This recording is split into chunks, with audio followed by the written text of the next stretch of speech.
Dan pemirsa, masih bersama kami Ketua DPP Partai Perindo Bidang Hukum dan HAM, Tama S. Langkun. Mas Tama, ini kalau misalkan kita melihat tadi juga sudah sempat dibahas, pakaian dari terdakwa Ferdy Sambo bisa dikatakan amat sangat berbeda dibandingkan 3 terdakwa lainnya. Ini ingin menunjukkan apa sebenarnya? Sebetulnya kalau soal berpakaian yang diatur oleh KUHP itu kan sebetulnya hanya hakim, kemudian jaksa, pengacara, sama panitera. Nah, kalau dalam peraturan pemerintahnya untuk jaksa ketiganya itu ya, hakim, jaksa, pengacara menggunakan toga. Yang nggak beda nanti ada di BEF-nya kan, di BEF-nya dan lain-lain ini ya. Nah, kalau untuk panitera itu menggunakan jas. Nah, tapi untuk terdakwa itu kan yang penting berpakaian sopan.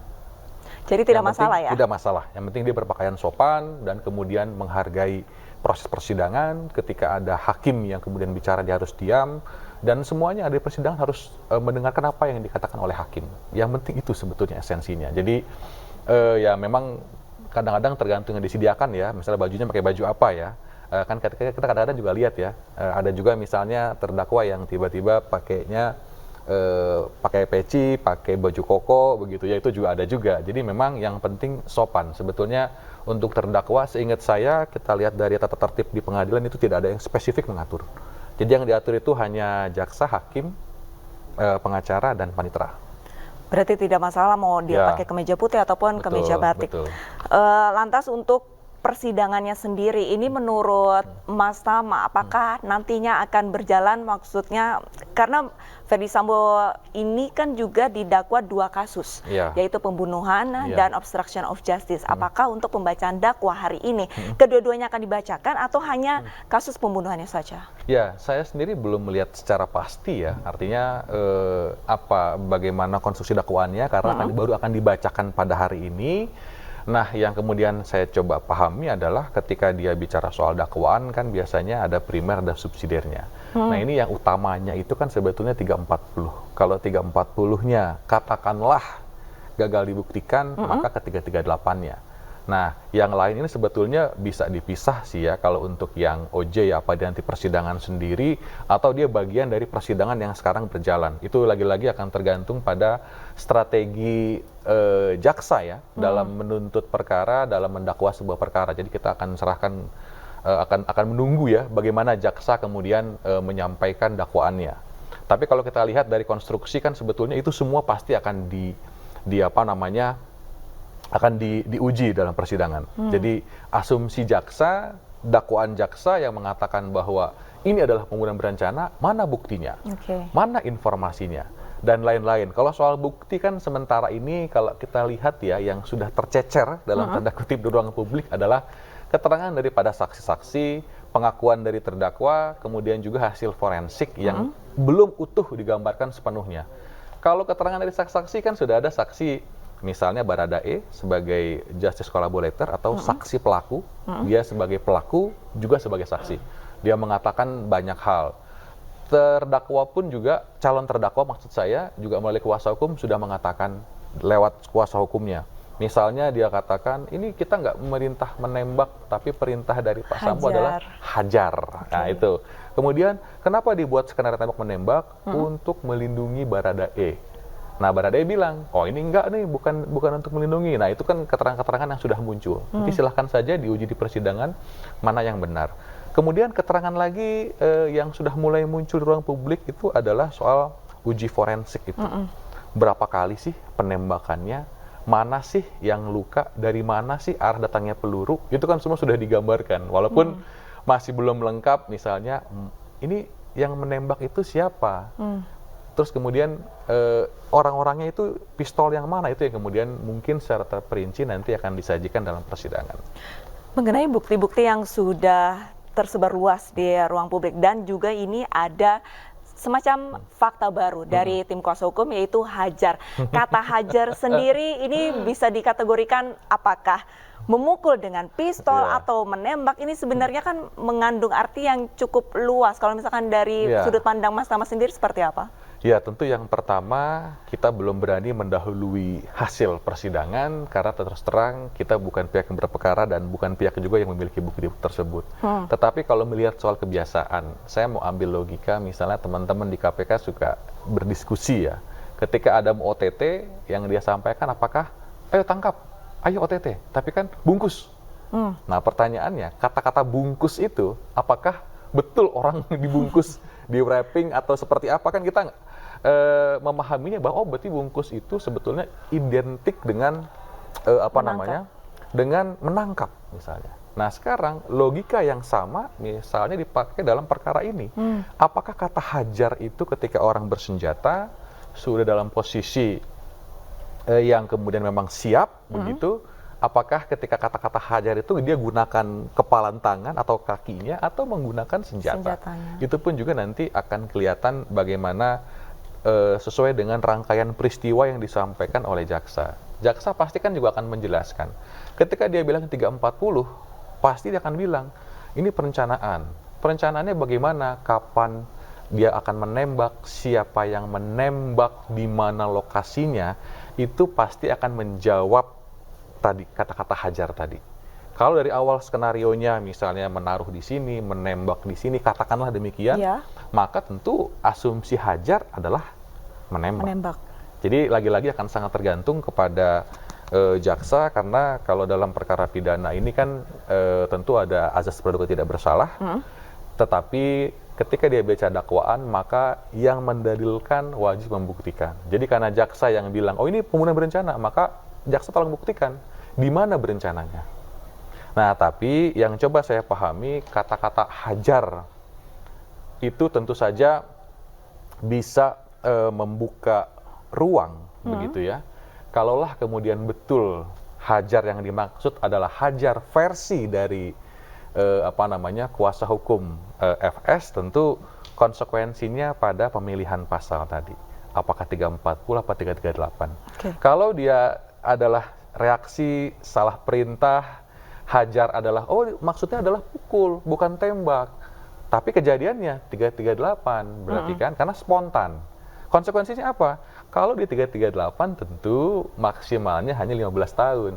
Tapi kalau di 340 maksimalnya bisa 20 tahun, seumur hidup atau hukuman mati. Nah, jadi memang tentu saja yang disampaikan oleh kuasa hukum FS ini kan pasti ada yang dia target, ada yang dia harapkan. Nah, tapi lagi-lagi semua itu tentu saja nggak bisa mendahului persidangan karena kita belum mulai persidangannya. Mudah-mudahan bisa berjalan dengan lancar. Tapi apakah bisa bergeser untuk pasalnya dari 340 ke 338? Karena sebelumnya ini sempat ada narasi bahwa jaksa ataupun tim penyidik ini melihat adanya unsur pembunuhan berencana sejak Putri Chandrawati menelpon Ferdy Sambo dan Ferdy Sambo sudah mengemas sebagaimana skenario untuk menggiring ke rumah dinas, dan kawan-kawan ini bagaimana dari sudut pandang Mas Tama? Iya, tentu tadi sesuai dengan yang disampaikan di awal bahwa kalau memang begitu rancangan peristiwanya dan begitu yang terbukti nanti di persidangan, maka tentu kata-kata hajar itu bukanlah memukul tetapi menembak. Kan itu jadi konsekuensinya. Tapi kan tentu saja tadi apakah direncanakannya di mana, betul nggak perencanaannya demikian, betul apa enggak misalnya Putri mendengar, itu kan semua akan berputar nanti, akan diuji nanti dalam sebuah persidangan dengan kesaksian-kesaksian yang saling mendukung atau tidak, alat bukti yang kemudian menopang atau mendelegitimasi kesaksian tersebut, tentu nanti akan menjadi hal yang diuji dalam persidangan. Pada saat nantinya akan diuji di dalam persidangan, jika memang bisa mengubah dari pasal 340 ke 338, unsur spontanitas, apakah memungkinkan jika seseorang spontan untuk membunuh, maka dengan cepat sigap bisa dikatakan merusak CCTV. Nah ini seperti apa ini, Mas Tama? Makanya kemudian tadi kan kita juga masih belum melihat. Selama ini kan yang kita dengar di ruang publik itu kan masih puzzle-puzzle. Kita nggak tahu urutannya. Apakah ngerusak CCTV dulu, ataukah menembak terlebih dahulu. Jadi kalau betul ada tuduhan dan terbukti itu adalah merusak CCTV, tujuannya apa? Apakah setelah ada penembakan itu digunakan agar nggak ada jejak, atau dari awal, oh sudah kita akan hapus nih biar nggak ada jejak? Maka tentu tadi konsekuensinya, mana yang duluan itu akan menentukan pasal yang nanti akan diujikan. Itu yang menurut saya. Jadi kalau misalnya ada, oh kita rusak dulu nih CCTV-nya, berarti kan dia berencana. Karena konteks berencana itu dia tidak serta-merta langsung membunuh, tapi dia dengan perencanaan terlebih dahulu. Misalnya dia akan set di mana lokasinya. Ada jeda waktu antara peristiwa pidana dengan niat jahat yang sedang direncanakan. Nah, itu adalah pembunuhan berencana. Nah, maka kemudian konsekuensinya tadi, kita kan baru dengar nih, ada CCTV yang dirusak, itu kan juga belum terbukti di persidangan. Kita juga dengar nih, ada peluru yang masuk, tapi kan kita juga belum teruji siapa yang menembak. Kemudian kita juga dengar misalnya, oh ini korban kekerasan seksual, korban pelecehan. Itu kan masih kita dengar juga puzzle-puzzlenya. Kita nggak tahu betul apa enggak. Nah, jadi memang semua ini masih misteri yang harapannya misteri-misteri ini akan terbongkar di persidangan demi untuk menegakkan keadilan tadi. Baik, berbicara berarti nantinya kita akan sama-sama menunggu dan mendengar pembacaan dakwaan dari jaksa. Lantas Mas Tama, untuk pembacaan dakwaan di sidang perdana kali ini kurang lebih akan dibacakan untuk keempat tersangka atau hanya Verdi Sambo? Ya, saya rasa ini kan hal teknis ya. Tadi pun juga kita sudah dengarkan keterangan dari Humas ya. Tadi kalau saya nggak salah dengar, itu ada kesempatan juga, ada peluang juga untuk dibacakan secara bersama-sama. Tapi boleh juga dibacakan sendiri-sendiri.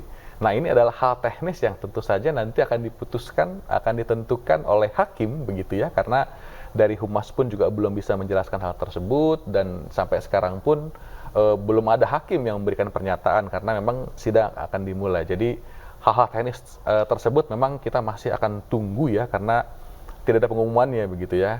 Bahkan seingat saya dakwaan pun juga biasanya dibacakan dulu baru bisa dibagikan. Jarang misalnya udah bocor duluan gitu ya, kecuali punya akses atau yang lain-lain ya, ada variabel X ya, kemudian kita tahu nih isinya apa. Nah, itu memang agak jarang terjadi dan bukan sesuatu yang umum atau lazim. Baik, Mas Tama, ini mungkin juga publik bertanya-tanya, ada 5 tersangka ataupun calon terdakwa, tapi untuk persidangan hari ini hanya 4. Eliezer ini esok harinya baru akan digelar. Nah, ini kenapa Eliezer tidak disatukan dengan keempat terdakwa yang lainnya? Yang pertama, karena Eliezer itu kan sudah menjadi JC. Nah, sebelum menjadi justice collaborator atau saksi pelaku, tentu ada yang namanya rangkaian assessment. Dia di assessment dulu. Betul nggak keterangan yang kamu sampaikan? Kamu mau nggak bersaksi? Kamu akan konsisten nggak dengan yang kamu sampaikan? Kamu mau ngaku nggak atas perbuatan kamu? Itu kan assessment dulu. Nah, ketika semuanya oke, maka dia dijadikan JC, diputus oleh keputusan LPSK. Bisa menjadi JC dan diajukan kepada jaksa. Nah, dalam konteks diajukan tadi, antara JC dan bukan JC tentu saja ada perbedaan. Apa itu perbedaannya? Kemudahan-kemudahan. Misal, dia boleh ditahan tidak sama-sama dengan pelaku lainnya. Dia boleh minta keterangan saksinya dibacakan sendiri. Dia boleh dakwaannya nggak disatukan. Itu adalah hal-hal yang dijamin oleh regulasi dan diperbolehkan dan biasa terjadi. Jadi kalau ada pertanyaan, kenapa kok Eliezer kan saksi pelaku, dia kan pelaku, udah ngaku, kok nggak sama-sama? Dia, karena dia JC, tentu tadi dia bisa dipisah dakwaannya. Dan kemudian juga pertimbangannya, kalau kemudian jaksa juga setuju sama LPSK bahwa ini adalah saksi pelaku, maka dia pun juga tuntutannya tentu tidak akan seberat yang lain. Karena dia sudah mengakui perbuatan dan syaratnya salah satu yang penting juga dia bukan pelaku utama. Kalau Verdi Sambo boleh nggak ngajukan dia sebagai JC? Tentu saja tidak boleh. Karena selama ini yang dibangun oleh jaksa kan dia dianggap didakwa sebagai pelaku utama. Meskipun belum terbukti ya. Jadi memang itu juga jadi catatan. Terus kemudian juga ada pertanyaan, dulu kan Bu PC juga ngajuin ya. Ngajuin sebagai terlindung ya. Kok nggak diajuin? Nah, karena pada saat perkara Ibu PC, seingat saya, perkara laporan pelecehannya kan dihentikan oleh polisi. Sehingga nggak ada peristiwa pidananya yang sedang diproses, maka dari itu dia tidak bisa juga mendapatkan perlindungan dari LPSK. Jadi memang itu menjadi hal yang selama ini berkembang. Baik, kita tahan dulu Mas Tama.